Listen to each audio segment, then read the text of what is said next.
You want to put your hands down on the glossy, push down slightly, and pull at the same time, and it'll come loose just like that. Pull it back a little bit more, and up it comes, off and out. And now we're going to loosen that up. Put your finger here, slide it back, and out you come. That's all there is to it.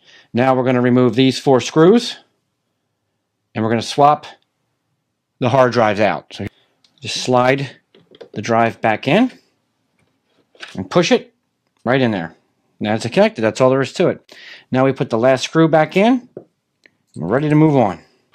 Slide it back on.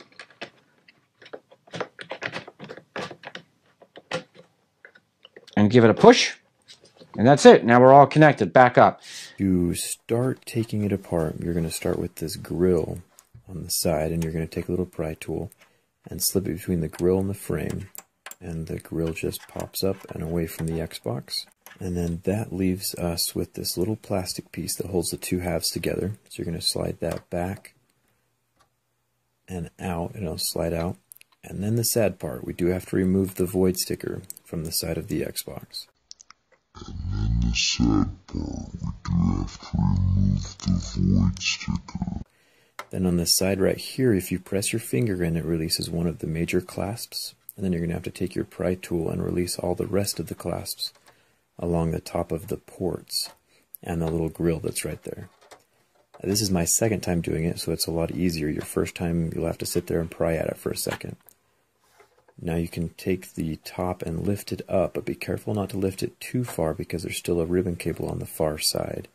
How to get rid of this ribbon cable is you lift up the little blue extra tab on the side, and then you will be able to slide back a little plastic piece right here, which releases the whole ribbon cable. And then you are free to take the top off the Xbox.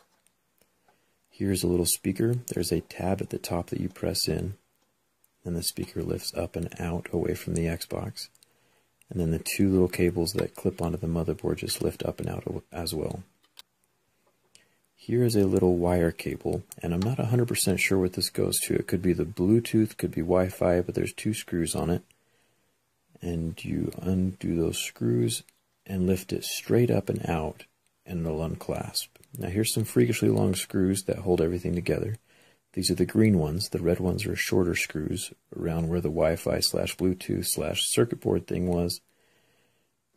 And then once all the screws are out, the top metal piece lifts away.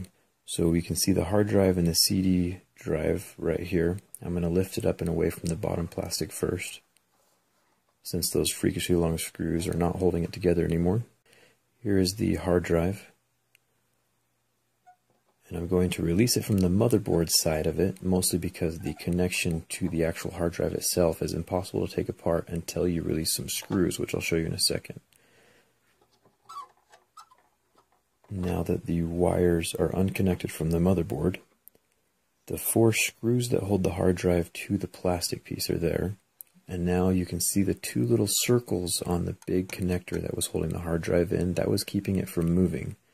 But now that it's not connected to the big plastic bracket, I can remove the large connector.